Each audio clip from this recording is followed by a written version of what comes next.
Queremos estudiar el día de hoy un tema más de la serie de la sana doctrina. Tenemos ya 34 domingos estudiando acerca de sana doctrina y el tema específico que hoy vamos a abordar en su primera parte y la próxima semana, el próximo domingo, en la segunda parte, es la perseverancia de los santos o la preservación de los santos como una de las doctrinas de la gracia. Y el título que le hemos dado a nuestro mensaje de la mañana de hoy es Amor Inseparable. El texto que vamos a estudiar es Romanos capítulo 8, versículos 35 al 39. Y dice la Escritura de la siguiente manera: ¿Quién nos separará del amor de Cristo? ¿Tribulación, o angustia, o persecución, o hambre, o desnudez, o peligro, o espada? Tal como está escrito: por causa tuya somos puestos a muerte todo el día. Somos considerados como ovejas para el matadero. Pero en todas estas cosas somos más que vencedores por medio de aquel que nos amó. Porque estoy convencido de que ni la muerte, ni la vida, ni ángeles, ni principados, ni lo presente, ni lo porvenir, ni los poderes, ni lo alto, ni lo profundo, ni ninguna otra cosa creada nos podrá separar del amor de Dios que es en Cristo Jesús, Señor nuestro. Amén. El versículo 35 de esta cita bíblica en la Nueva Traducción Viviente dice de la siguiente manera. Quiero citar esa traducción porque en esa traducción hay un destello de claridad mayor para nuestro corazón. El texto dice: ¿acaso hay algo que pueda separarnos del amor de Cristo? ¿Será que Él ya no nos ama si tenemos problemas o aflicciones, si somos perseguidos o pasamos hambre o estamos en la miseria o en peligro o bajo amenaza de muerte? Y en los dos textos y en todas las traducciones que usted pueda revisar, va a encontrar siempre el verbo separar en la primera pregunta. ¿Quién nos separará? O ¿hay algo que pueda separarnos del amor de Cristo? Y la palabra separación, como la palabra unión, que son antónimas, son dos palabras que se contrastan dramáticamente en nuestra realidad actual. Cada vez usted sabe que es más común escuchar que se separa un matrimonio, que se van los hijos de la casa antes de tiempo, que se apartan dos amigos de vieja data, que se pone una distancia entre personas que fueron muy unidas, que se separan individuos o un mismo pueblo se divide por un desacuerdo o lo que muchos hoy llaman incompatibilidad de caracteres. Separación es una palabra dramática. Separar. El 3 de noviembre de 1903 se separó Panamá de Colombia. Y eso es dramático. Eso no solamente afecta la historia de nuestro país, ha afectado la economía de nuestro país hasta el día de hoy. La separación, cuando es algo natural, si es algo natural, si es algo que es normal, parte de la vida, también es algo que el ser humano teme y por lo cual se duele profundamente. Nos duele, por ejemplo, despedirnos de personas que amamos. Nos duele partir hacia otro lugar porque vivimos en otra ciudad o en otro país. Nos golpea muy fuerte en nuestras emociones tener que partir de un lugar o dejar a alguien con quien quisiéramos seguir compartiendo a diario porque las circunstancias nos obligan. Escúcheme esto, y nos duele también despedirnos de un ser querido que se va de viaje o de un ser querido que fallece. Separación, es una palabra dramática. Y en contraste a esa palabra, separación, está la palabra unión, que se refiere a permanecer pegado, estar junto a o seguir comprometido. Y el propósito que Pablo tiene al hacer esta pregunta en el verso 35, ¿quién nos separará del amor de Cristo? El objeto de Pablo es exaltar, destacar, magnificar el compromiso eterno de unión de Dios con su pueblo. Lo que está diciendo Pablo, lo que está queriendo mostrar el apóstol es que el amor de Dios, el amor de Cristo es un amor inseparable, es un amor que es eterno, que permanece para siempre, que no se va a distanciar, que no se va a apartar por ninguna razón, que va a estar siempre allí. Podríamos decir que la pregunta de Pablo apunta a destacar, a resaltar la fidelidad del amor de Dios. Por eso es que el mismo apóstol, cuando le escribe a Timoteo, en la segunda epístola, en el capítulo 2, versículo 13, él dice, si somos infieles, Él, Dios, permanece fiel, pues no puede negarse a sí mismo. Eso es lo que pretende la Escritura. Al hacernos esta pregunta, la palabra de Dios está llamando nuestra atención sobre la fidelidad del amor de Dios. En Casa de Adoración 24/7 nosotros creemos en la doctrina de la preservación o perseverancia de los santos. Creemos que los verdaderamente salvos, los que han nacido de nuevo, son preservados por el poder de Dios hasta el final. Y los que así perseveran dan evidencia de que ciertamente fueron regenerados por Dios. La mejor evidencia de que hoy soy salvo es que estoy perseverando. ¿En qué estoy perseverando? En el camino, en Cristo, en mi obediencia a Dios. Y eso ocurre por la paciencia y el amor de Dios para con nosotros, no por causa de nosotros. Incluso en Mateo 10:22 Jesús advierte que seremos odiados de todos por causa de su nombre. Y está hablando Jesús en ese contexto de la familia, de hermanos que entregan a muerte a sus hermanos, de padres que entregan a muerte a sus hijos, de hijos que entregan a muerte a sus padres.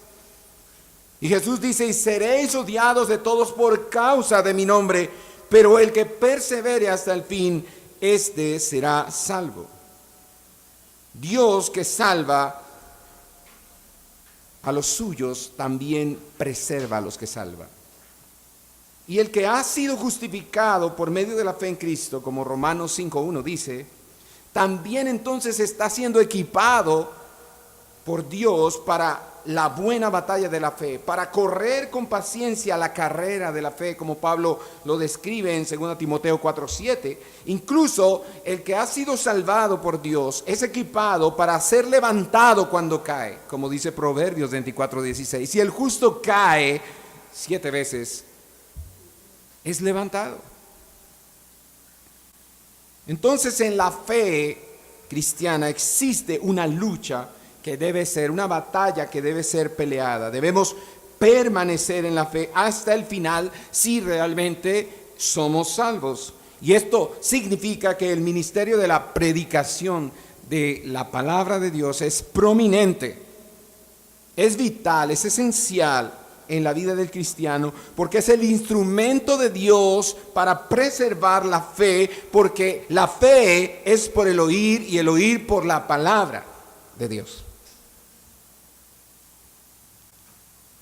Para ser preservado o para perseverar en la fe cristiana, ¿qué necesito? Fe. ¿Y cómo recibo esa fe? ¿Cómo obtengo esa fe? La fe es por el oír y el oír por la palabra de Dios. Esa es una doctrina claramente enseñada en toda la Biblia, en toda la palabra de Dios. Gordon Fee, uno de los teólogos más respetados en el medio de la teología reformada, escribe lo siguiente hablando de la seguridad del creyente en Cristo. Él dice: creyentes en Cristo son personas del futuro, un futuro seguro que ha comenzado en el presente. Creyentes en Cristo son ciudadanos del cielo, como Filipenses 3:20 declara, que viven la vida del cielo en el presente en cualquier circunstancia en la que se encuentren. Dice este hombre que afirmar que la salvación puede perderse es creer de alguna manera que nosotros comenzamos la salvación. Y esa es la razón por la que muchos afirman que nosotros elegimos nuestra salvación y no Dios, y también estas personas afirman con frecuencia que es posible, después de haber sido regenerados, que se puede perder dicha salvación. Pero si usted y yo esta mañana tenemos la convicción por la palabra que no tenemos nada que ver, ninguna participación en la salvación, que la salvación le pertenece solo al Señor y que la única participación en la salvación que tiene el pecador es en recibir esa salvación, si esa es nuestra convicción, entonces preguntémonos esta mañana: ¿cómo puedo perder la salvación? Si Dios la otorgó cuando éramos sus enemigos, ¿cómo no nos dará entonces todas las cosas ahora más que somos sus hijos? En primer lugar, para estudiar nuestro texto del día de hoy, Romanos 8, 35 hasta el 39, vamos a destacar esta primera idea. Número 1, el amor de Dios es inseparable. Ese es el título de la enseñanza hoy. El amor de Dios es inseparable. Pregunta el apóstol: ¿quién nos separará del amor de Cristo? Cuando él hace esa pregunta, está sacando a la luz la verdad inherente en el texto, que el amor no es el amor del creyente por Cristo, sino el amor de Cristo por el creyente. ¿Quién nos separará del amor de Cristo? No del amor que yo puedo tener por Cristo, porque mi amor es pobre, es débil, es voluble, es cambiante. Se refiere más bien al amor de Cristo por nosotros, porque el amor que Él nos tiene a nosotros es un amor inmenso, poderoso, duradero. Entonces la doctrina de la perseverancia de los santos no se trata de una capacidad de nosotros para preservar algo que ni siquiera podemos ganar. Se trata de la fidelidad de Dios a su pacto y a sus promesas. Mire cómo dice Romanos 5:10. Pablo dice en Romanos 5:10: porque si cuando éramos enemigos fuimos reconciliados con Dios por la muerte de su Hijo, mucho más, dice el apóstol, habiendo sido reconciliados, seremos ¿qué? Salvos por su vida. Entonces Dios hará por un hijo suyo mucho más de lo que ya hizo por sus enemigos. Amén. Porque si cuando éramos enemigos nos reconcilió, entonces ahora que nos ha hecho sus hijos, ¿cuánto más puede hacer Él? Nos salvó siendo sus enemigos. ¿Cómo no nos preservará ahora que somos sus hijos? Y cuando Dios nos ha manifestado este amor hasta el punto de entregar a su Hijo, de matar a su Hijo en la cruz. Romanos 5:8 dice esto, ya lo hemos leído hace un momento. Pero Dios demuestra su amor para con nosotros, en que siendo aún pecadores, Cristo murió por nosotros. Cuando Dios ha manifestado este amor tan grande, ¿acaso usted puede imaginarse entonces, puede cabernos en la cabeza la idea de que existe algo que puede anular, retirar ese amor de nuestras vidas o disolver ese amor?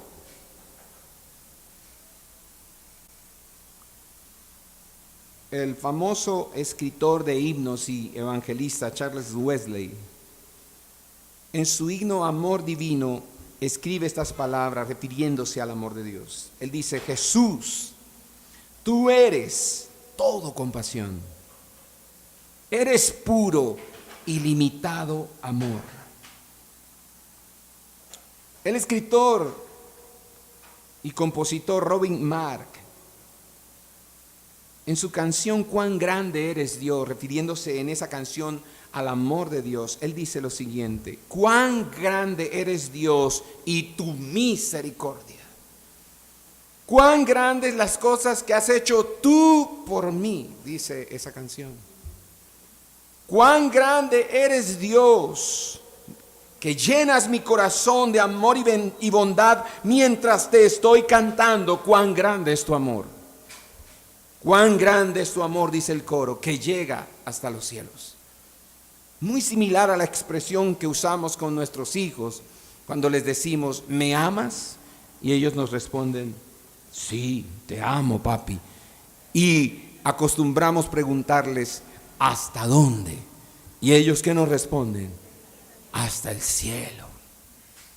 Así es el amor de Dios, hasta el infinito y más allá. Y la perseverancia de los santos, entonces, repito, se basa en la fidelidad del carácter de Dios, no en nuestra capacidad. El Nuevo Testamento nos deja ver que las doctrinas que creemos, todas las doctrinas bíblicas que nosotros hemos venido estudiando en los últimos años, el Nuevo Testamento nos deja ver que esas doctrinas tienen su origen en el carácter de Dios. Y la perseverancia de los santos es una de ellas. Mire cómo lo explica Pablo a los Filipenses en el capítulo 1, versículo 6. Pablo dice: estando convencido precisamente de esto. ¿De qué está convencido Pablo? Que el que comenzó en vosotros la buena obra. ¿Cuál es la buena obra? La obra de la salvación, de la redención. El que comenzó en vosotros la buena obra, la perfeccionará hasta el día de Cristo Jesús. En el texto original en griego quiere decir: el que comenzó en vosotros la buena obra dará también los toques finales. Como cuando un artista comienza a pintar un cuadro o a esculpir una escultura. Ese artista, si es un artista de verdad, termina lo que comienza. Dicho en una palabra, en una frase sencilla y corta, resumir esta doctrina de la perseverancia de los santos en pocas palabras se puede decir de la siguiente manera: lo que Dios comienza, Dios lo termina. Cuando Miguel Ángel comenzó el gran proyecto de la Capilla Sixtina, no tenía más de 35 años de edad. Cuando terminó de pintar lo último de esa gran obra, la última parte de esa gran obra en el fresco, en el techo de la capilla y en el altar de la capilla, tenía más de 55 años.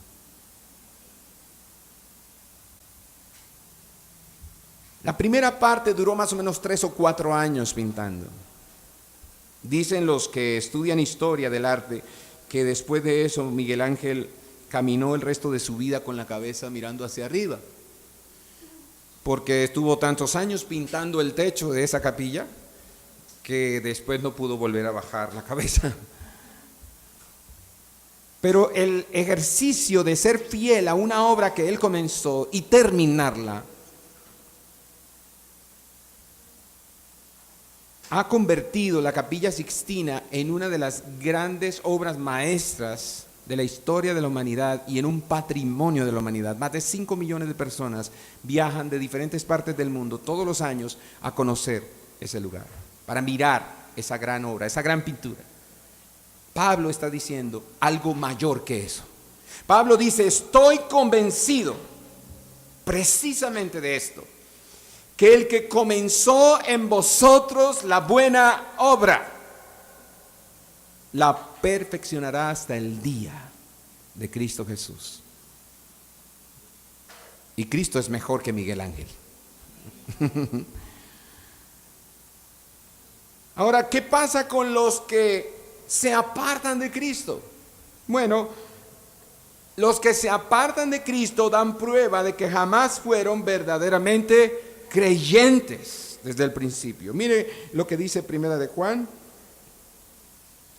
capítulo 2, versículo 19. Juan dice, salieron de nosotros, los que se apartan de Cristo, salieron de nosotros. ¿Pero qué? En realidad no eran de nosotros, porque si hubieran sido de nosotros, habrían permanecido con nosotros, pero salieron a fin de que se manifestara que no todos son de nosotros. E inmediatamente Pablo, después de hacer esta gran pregunta, ¿quién nos separará del amor de Cristo? Pablo empieza a detallar las mayores dificultades que los creyentes pueden experimentar en esta vida. Es como si Pablo estuviese haciendo una búsqueda de circunstancias que quizá pudieran separar al cristiano del amor de Cristo. Vamos a investigar qué cosa en esta vida podría separarnos del amor de Cristo. Y luego de hacer esta gran pregunta, ¿quién nos separará del amor de Cristo? Él pregunta, ¿tribulación? ¿Angustia? ¿Persecución? ¿O hambre? ¿O desnudez? ¿O peligro? ¿O espada? La conclusión a la que usted sabe que ha llegado el apóstol, y debemos llegar nosotros hoy también, es que nada puede separarnos del amor de Cristo. ¿Y por qué razón? Número 2. Hemos hablado que el amor de Dios es inseparable. Ahora, número 2. Porque el amor de Dios es electivo. Este amor del que está hablando Pablo, este amor por el cual está preguntando Pablo, ¿hay algo que nos pueda separar de ese amor de Cristo? Es un amor electivo. Es efectivo para protegernos de ser separados de Él, porque no es un amor universal por todos, sino un amor específico de Dios por medio de su Hijo, un amor por su pueblo, por su iglesia, por aquellos que según Romanos 8:28 dice, aman a Dios y son llamados conforme a su propósito. Y ese es el amor del que habla también el apóstol Pablo en Efesios capítulo 5, verso 25, cuando exhorta a los maridos a amar a sus esposas como Cristo amó a la iglesia y se dio a sí mismo por ella. Fíjese que en Juan 3:16 dice, de tal manera amó Dios al mundo, pero ese amor es muy diferente al amor de Efesios 5:25. Así como Cristo amó a la iglesia y se dio a sí mismo por ella. El amor en Efesios 5:25 es un amor electivo. Es un amor que escoge a aquellos que Él ha de salvar. Cristo ama a todos, de eso no tenemos ninguna duda, pero tiene un amor especial, salvífico o salvador, como usted lo quiera llamar, y preservador por su novia, por su iglesia. Y usted sabe que es parte de esa novia si usted tiene fe en Cristo. Porque todo el que ha creído en Cristo, todo el que ha confiado en Cristo, ha sido justificado por medio de la fe en Cristo. Cualquier persona, sin excepción. Cualquiera que confía en Cristo puede decir esta mañana, yo soy parte de la novia de Cristo. Yo soy un llamado, yo soy un escogido de Dios. De aquellos que dice el verso 35 del capítulo 8 que estamos leyendo. Son guardados, serán guardados y protegidos para siempre. No importa la situación, tribulación, angustia, persecución, hambre, desnudez, peligro, espada, de todas esas cosas, seremos guardados los escogidos, preservados. En tercer lugar, Este aspecto del amor de Dios me gusta mucho. El tercero, el amor de Dios no es engañoso. Hemos dicho que el amor de Dios es inseparable. En segundo lugar, el amor de Dios es electivo. Y en tercer lugar, el amor de Dios no es engañoso. ¿Por qué no es engañoso? Fíjese lentamente, con mucha atención en el texto. ¿Quién nos separará del amor de Cristo? Pregunta. Ahora, después de esa pregunta, no viene ninguna cosa en esta vida como una respuesta general o quizá ambigua, sino que viene una pregunta para responder la primera pregunta. Es una costumbre judía. Hacer preguntas que se responden con preguntas y de esa manera construir el aprendizaje. A la pregunta, ¿quién nos separará del amor de Cristo?, se responde con la siguiente pregunta: tribulación, o angustia, o persecución, o hambre, o desnudez, o peligro, o espada. ¿Qué encuentra usted allí? Encuentra honestidad de Dios. Encuentra pureza en el Evangelio. El amor de Dios no nos engaña. El amor de Dios no nos dice, tranquilos, una vez salvo, siempre salvo, libre de problemas, libre de adversidad, libre de persecución, libre de dificultades en el matrimonio, libre de problemas financieros, libre de la enfermedad. No, Él dice, si usted ha sido salvado, de todas maneras usted atravesará por tribulaciones, angustias, persecuciones, hambres, desnudez, peligro, espada, lo que sea. Pero el amor de Dios por medio de Cristo no nos exime del sufrimiento. Eso es honesto. Eso nos cura, eso nos blinda, nos protege de esa doctrina que se predica en los días posmodernos. En muchas iglesias solo se está proclamando el bienestar, la salud, el éxito y la prosperidad como evidencia de que somos hijos de Dios. Pero aquí está Pablo siendo honesto, siendo muy transparente con la iglesia en Roma, y les habla de un amor que permite el sufrimiento, pero que preserva a los que son amados en medio de ese sufrimiento. Entonces la doctrina de la perseverancia de los santos enseña que solo Dios puede preservarnos. ¿De qué nos preserva? Vaya a Mateo capítulo 10, versículo 22. Y vamos a mirar quizá también el 21. Mateo 10, 21 y 22. El 21, quizá usted lo ha leído y no lo recuerda, o quizá nunca lo ha leído y hoy se va a enterar. Pero esta es sinceridad de Jesús ahora. Pablo es sincero en Romanos y Jesús ahora es muy honesto en Mateo. Es Jesús diciéndonos, y el hermano, escuche esto, y el hermano, no el hermano de la iglesia, el hermano en la fe, mi hermana en Cristo, no mi hermano biológico. Dice, y el hermano entregará a la muerte ¿a quién? Al hermano. Y el padre ¿a quién? Al hijo. Y los hijos se levantarán contra los padres y les causarán ¿qué cosa? La muerte. ¡Qué tragedia! ¿Y terminó Jesús ahí? No, no ha terminado.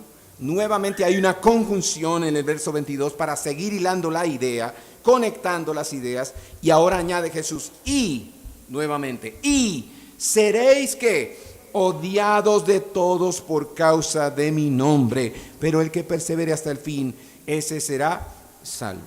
¿Alguno de ustedes se ha sentido odiado por la familia? ¿Por causa de Cristo? Por causa de Cristo, está diciéndonos Jesús, la familia puede odiarnos. Jesús está diciendo en este mismo texto de Mateo 10 que Él vino para traer espada. Recuerda, una palabra dramática, separación, desde el principio. ¿Quién nos separará de qué? del amor de Cristo. Nada. Nada. Ni la familia.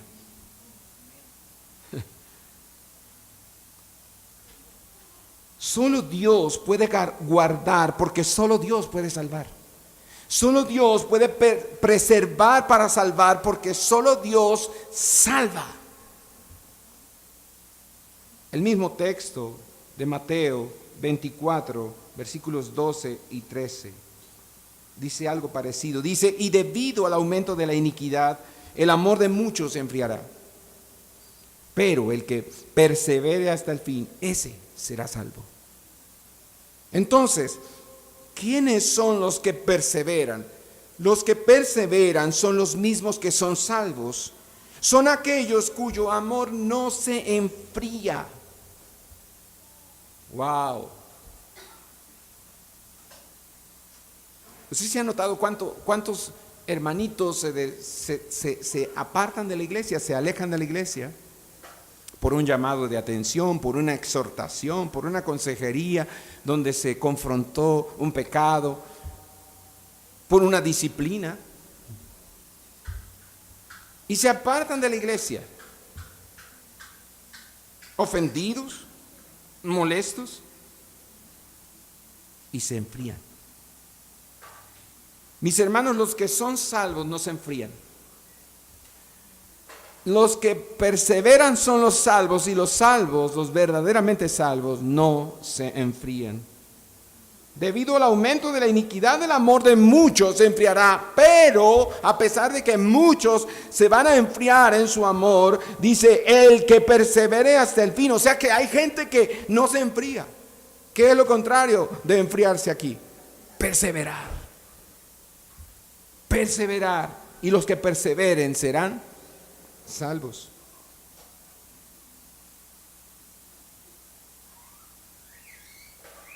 En Primera de Pedro, capítulo 1, no sé si la cita está correcta ahí en el bosquejo. Primera de Pedro 1, 3 al 5. Dice: bendito sea el Dios y Padre de nuestro Señor Jesucristo, quien, según su gran misericordia, gloria a Dios, es según su gran misericordia, nos ha hecho nacer de nuevo una esperanza viva mediante la resurrección de Jesucristo de entre los muertos. ¿Para qué cosa? Para obtener una herencia incorruptible, inmaculada y que no se marchitará, reservada en los cielos para vosotros, que sois ¿qué? Protegidos por el poder de Dios mediante la fe, para la salvación que está preparada para ser revelada en el último tiempo. Gloria a Dios. Pero debemos entender que este amor omnipotente, electivo y efectivo de Dios no nos libra, no nos exime de las calamidades de esta vida, sino que a pesar de las calamidades de esta vida, nos lleva seguros hacia el gozo eterno de esta salvación tan grande que Dios nos ha dado por medio de su Hijo. Pablo lo está diciendo claramente en el versículo 35, nada ni nadie puede separarnos del amor de Dios, nada ni nadie. Y sin embargo, alguien puede decir: pastor, yo pienso algo diferente, no estoy de acuerdo con usted, yo creería que Cristo es mejor esposo que cualquiera de nosotros los que somos esposos, así que pues nosotros, los esposos de carne y hueso, los hombres, podemos descuidar a nuestras esposas y no tratarlas con toda la delicadeza que debería. Pero yo pienso que Jesús sí es un excelente esposo. Jesús no va a permitir que su esposa sufra. ¿Eso es verdad? ¿No es este mismo Jesús de Efesios 5:25 que dice que amó a la iglesia y se dio a sí mismo por ella? ¿No es ese mismo Jesús el que dijo: en el mundo tendréis aflicción, pero confiad, yo he vencido al mundo? ¿O es que él se contradice? Hay un día que tal vez tomó mucho vino y dijo ese disparate.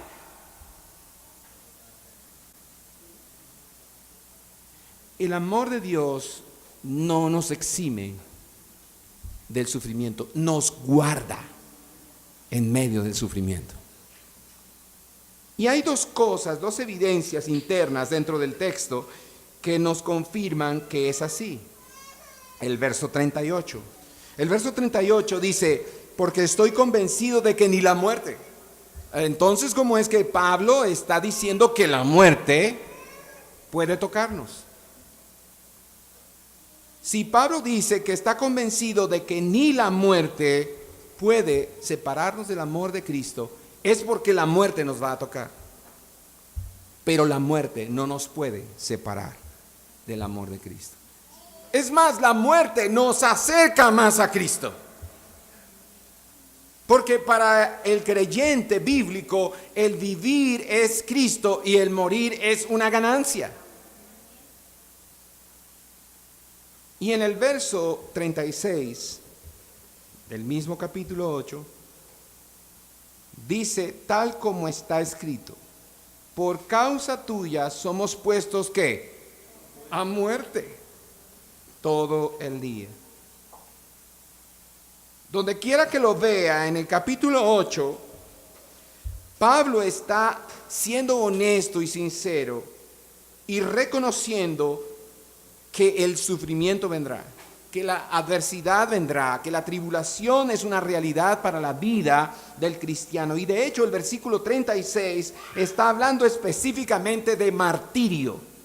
Léalo lentamente, por favor. Tal como está escrito, por causa tuya somos puestos a muerte todo el día. Somos considerados como, ¿qué? Ovejas para el matadero. ¿Le suena familiar eso? Si yo le menciono estos nombres de estos países, le va a sonar más familiar. Pakistán, Nepal, Sudán, Indonesia, China, Vietnam. Las estadísticas dicen que más de 164,000 cristianos todos los días, el día de hoy, en esta época, mueren por causa de Cristo en el mundo. Así que Pablo está hablando honestamente. Los cristianos van a ser perseguidos, los cristianos van a ser asesinados, van a ser masacrados. El terrorismo alcanzará a los cristianos también. Pero ni siquiera eso podrá separarnos del amor de Cristo.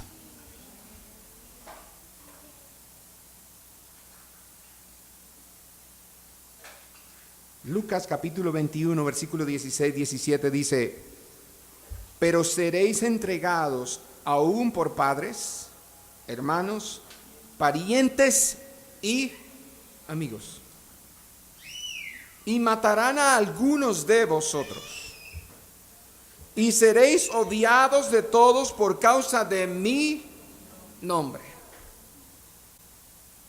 ¿Está preparado para eso? Nada de eso puede separarnos del amor de Cristo. Estamos preparados porque confiamos en que Cristo estará con nosotros en esas circunstancias. Usted y yo no somos impotentes en esas circunstancias. Son esas circunstancias las que son impotentes frente a nosotros. Porque a pesar de que la tribulación, la persecución, el hambre, la desnudez, el peligro o la muerte misma es aterrador para nosotros, aunque esas circunstancias son aterradoras, no tienen el poder de separarnos del amor de Cristo. Nosotros en Cristo, dice el texto más adelante, somos más que vencedores. Las circunstancias no.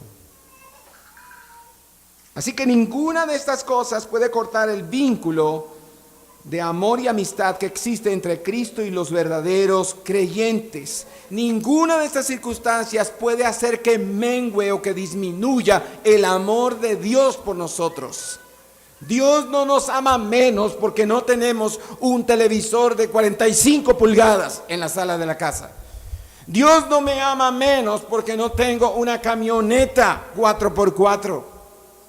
Dios no me ama menos porque no tengo mucho dinero. Eso es lo que predican en los púlpitos de muchas iglesias, que el amor de Dios tiene que ver con prosperidad material. Y si es cierto, entonces Dios aborrecía a Pablo. Si eso es cierto, el mismo padre aborrecía al hijo porque el hijo no tenía ni siquiera dónde recostar su cabeza, no tenía propiedad alguna. El amor de Dios no tiene que ver con nuestra comodidad. El amor de Dios está relacionado con nuestra salvación. Cuando Pablo fue presentado en el tribunal de Nerón, en 2 Timoteo 4, 16 y 17, Pablo dice que ahí en ese tribunal, dice, todos me abandonaron, todos me desampararon, pero el Señor estuvo a mi lado.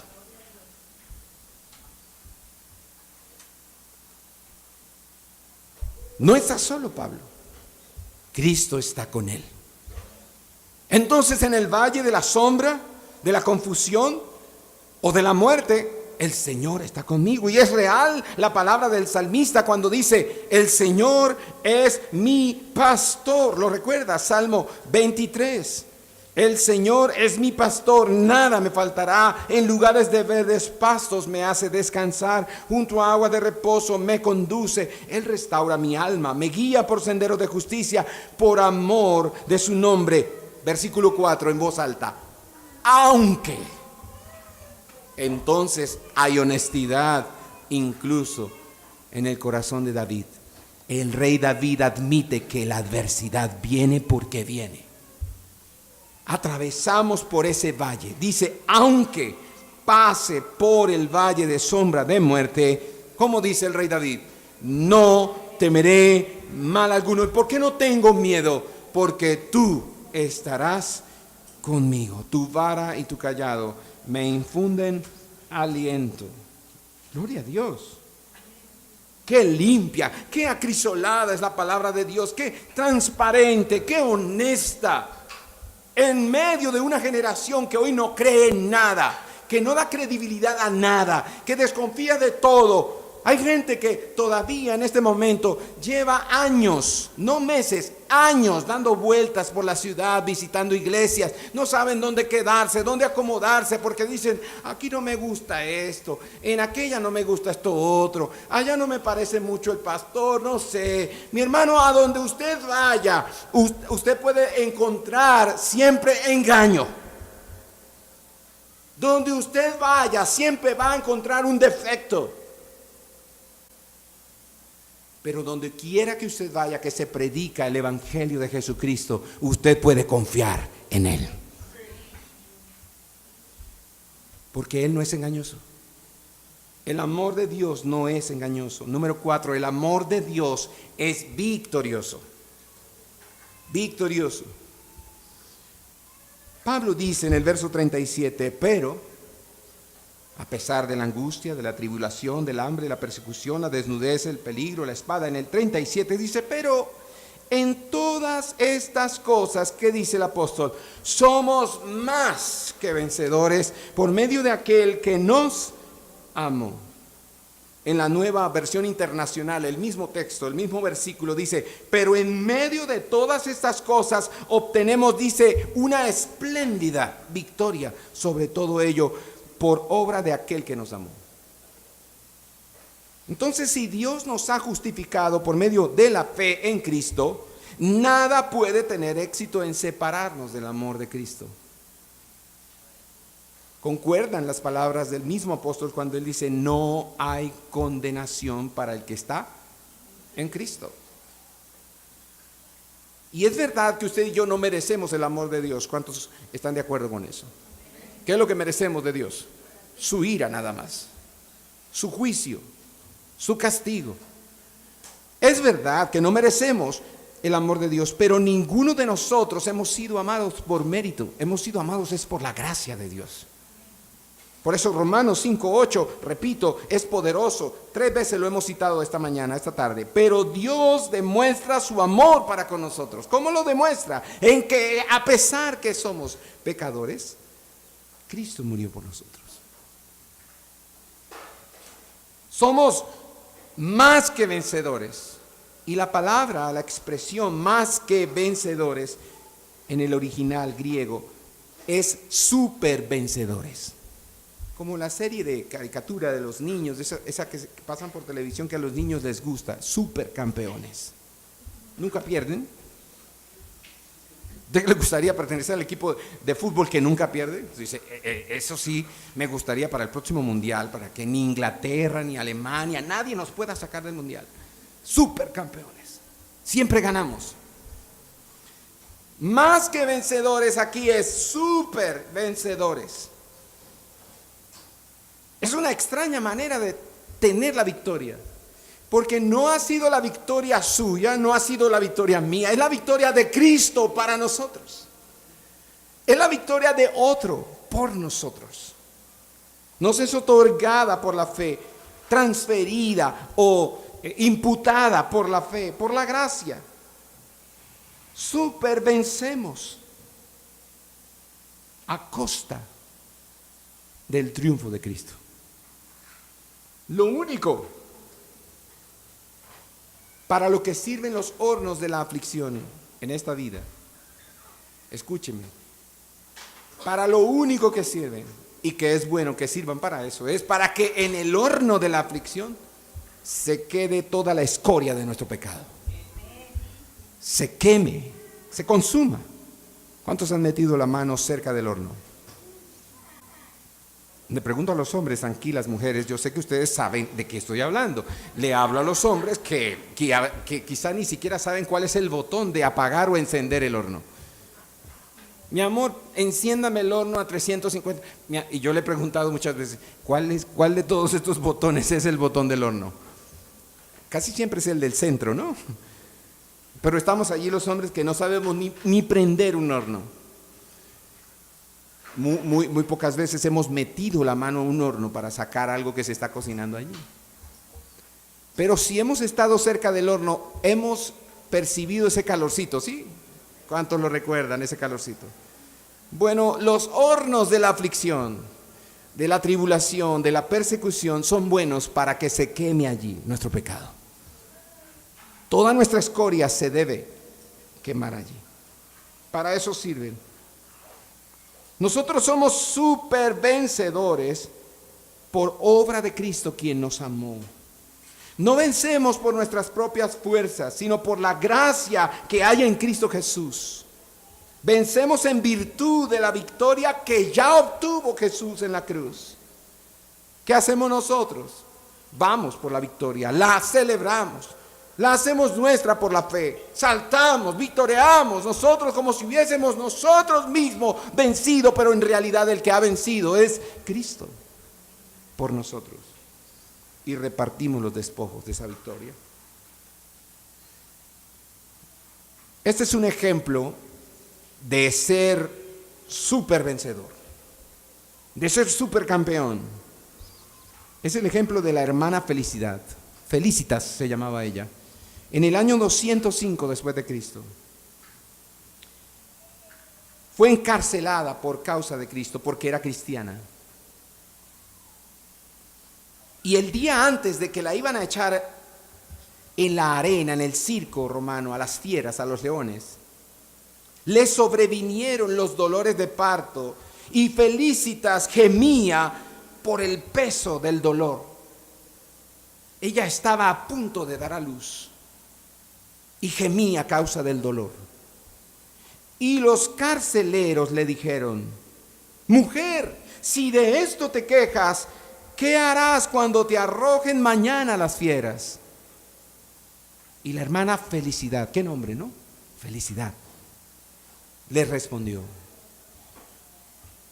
ahora estoy sufriendo sola, pero mañana habrá otro que sufrirá conmigo, porque yo estaré sufriendo por él. Repito la respuesta. Hoy Felicidad estaba sufriendo por los dolores de parto. Dice ella, pero mañana otro me acompañará en el sufrimiento, porque mañana yo voy a esa arena a sufrir por él. Eso es una convicción Eso es una fe.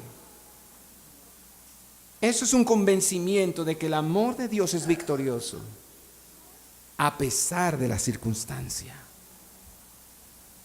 No importa qué nivel de estrechez, qué nivel de aflicción, qué nivel de adversidad usted esté atravesando. Si usted ha creído en Cristo, usted puede como Felicitas decir, vale la pena pasar por esta adversidad porque Cristo está sufriéndola conmigo. Jesús dijo en Juan 15:13, nadie tiene mayor amor que este, que uno ponga su vida por sus amigos. No hay mayor amor, dijo Jesús. Y se refería a él mismo, que iba a poner su vida, a dar su vida por sus discípulos, por su iglesia, por nosotros. Pues bien, James Harrison, miembro del coro de la Universidad Bautista de Ouachita, regresaba a casa desde Europa con sus compañeros del coro en un avión. Cuando el avión aterrizó en el aeropuerto de Arkansas, encontró fuertes lluvias y vientos. El jet se salió de la pista y chocó contra un banco de luces, lo cual le abrió el fuselaje, rompiéndolo. Mientras reinaba en el caos y subían las llamas al avión que estaba totalmente quebrado, Harrison empezó a ayudar a otros una y otra vez, puso pasajeros a salvo y corría de vuelta hasta el final del avión para buscar a otra persona más a quien salvar. Y en su último intento, las llamas lo alcanzaron y él se ahogó con el humo. No sobrevivió. En su funeral, el director del coro citó Juan 15:13. Nadie tiene mayor amor que este, que uno ponga su vida por sus amigos. Cuando Jesús dijo eso, se refería a su muerte por nosotros. Y el director del coro destacó la valentía de Harrison, ofreciendo su vida por esas personas, sus compañeros del coro. Pero escúcheme esto. ¿Sabe por qué nosotros tenemos seguridad de salvación? No solamente porque el Padre nos dio a su Hijo.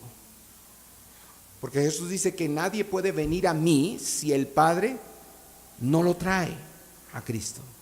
Entonces, no solo tengo certeza porque el Padre me trajo a Cristo, tengo certeza porque Cristo dio su vida por mí. Es una doble garantía. Y hay una triple garantía. Que una vez Cristo asciende a los cielos, Él nos envía al Espíritu Santo como sello de garantía, como arras para la redención. Dice Efesios que son las arras de la posesión adquirida de Dios. Escuche lo que dice la Escritura. Juan 6:37 dice, todo lo que el Padre me da, vendrá a mí. Y al que viene a mí, de ningún modo lo echaré fuera. Juan capítulo 10, versos 27 al 31 dice, mis ovejas, ¿dónde están las ovejas de Jesús? Mis ovejas, dice, oyen mi voz, y yo las conozco y me siguen, y yo les doy vida eterna y jamás perecerán. ¿Cuántos creen eso? Jamás perecerán, y nadie las arrebatará de mi mano. Gloria a Dios. O sea que Jesús predicaba la misma teología de Pablo. Nada puede separarnos del amor de Cristo. Porque Jesús dice, nada las arrebatará de mi mano. Dice, mi Padre que me las dio es mayor que todos y nadie las puede arrebatar de la mano del Padre porque el Padre y yo somos uno. ¿Cómo le parece eso? Ahora, usted quiere más evidencias. En el Antiguo Testamento también tenemos una evidencia en el libro del profeta Isaías, 43 de Isaías. Este texto del capítulo 43 de Isaías es una canción, es un himno que usted debe memorizar.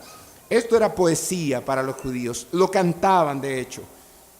Usted y yo podemos aprendernos esto. Dice el texto, mas ahora, Así dice el Señor. ¿Cuánto les gusta la palabra profética? Tengo una palabra profética para ustedes hoy. Tengo una profecía. Voy a soltar una palabra profética ahora, mi hermano. Mire cómo dice la Escritura. Mas ahora, así dice el Señor tu Creador. Wow, recibo esa palabra. Oh Jacob. Primero es el Creador el que habló. Ahora dice el que te qué. Ahora es formador, hacedor. Oh Israel. ¿Qué nos dice él?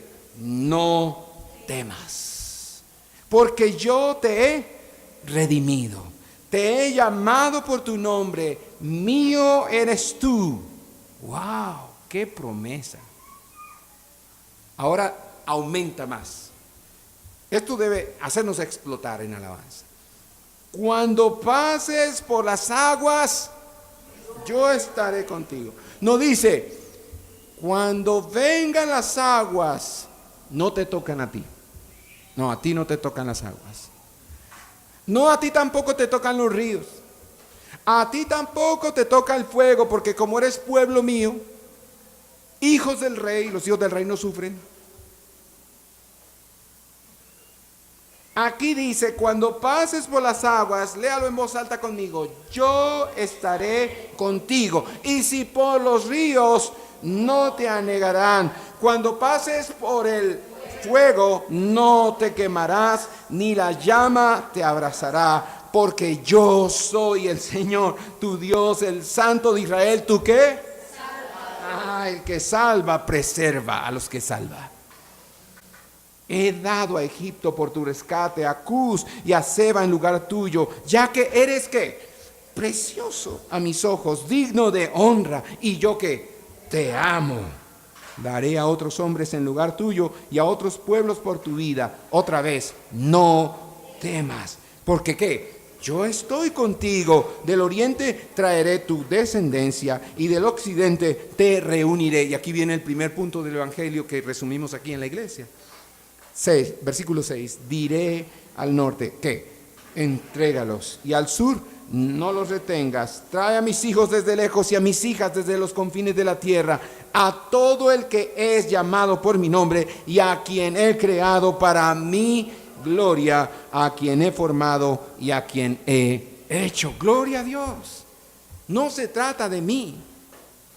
Perseverar en la fe no se trata de mi capacidad, sino de Dios, mi Salvador, mi Hacedor, mi Formador, mi Redentor, que hace toda la obra de la salvación, la preservación y la glorificación de aquellos que Él llama desde antes de la fundación del mundo. La señora Mary Gates, en 1886, escribió este pequeño poema. Déjeme leerle este pequeño poema, es cortito. Mire estas palabras hermosas. Para tener esta convicción, ella dice: tu amor por mí, oh Cristo, tu amor por mí. No el mío por ti, declaro, no el mío por ti. Este es mi consuelo pujante, este es mi gozo cantante, tu amor por mí, tu amor por mí. El amor de Dios es inseparable. Judas escribe en el capítulo 1, verso 24-25, único capítulo, versículos 24 y verso 25, dice: y aquel que es como poderoso, ¿para hacer qué cosa? Guardaros sin caída y para presentaros sin mancha en presencia de su gloria, ¿cómo? Con gran alegría. ¿Por qué está feliz el Señor al final de la historia? Él dice que Él se presenta a sí mismo a los que va a salvar. Y cuando se los presenta a sí mismo, está feliz. ¿Por qué está feliz? Porque solo Él podía hacer esa obra.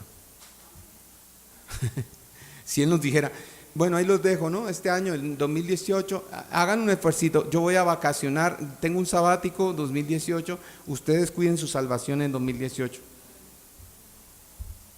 Vamos, háganle, ustedes pueden. Póngale fe, póngale ganas. ¿Qué pasaría si Él nos deja a nosotros preservando nuestra salvación un solo día? en una hora, en menos de una hora ya estamos condenados. Ya la hemos perdido. Si dependiera de nosotros.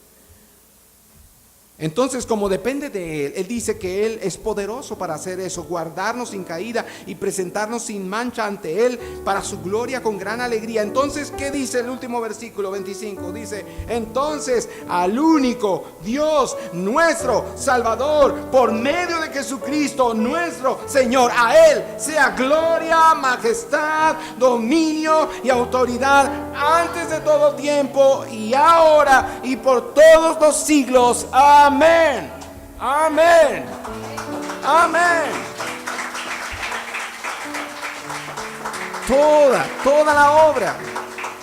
Toda la obra de salvación le pertenece a nuestro Dios. Es lo que gritan de toda tribu, de toda lengua, de toda etnia, delante del trono. Se grita eso en Apocalipsis. La salvación le pertenece a nuestro Dios y al Cordero que está sentado en el trono. A Él sea la gloria por los siglos de los siglos. No depende de nosotros, depende de Dios. Aleluya. Póngase sobre sus pies y vamos a orar y adorar.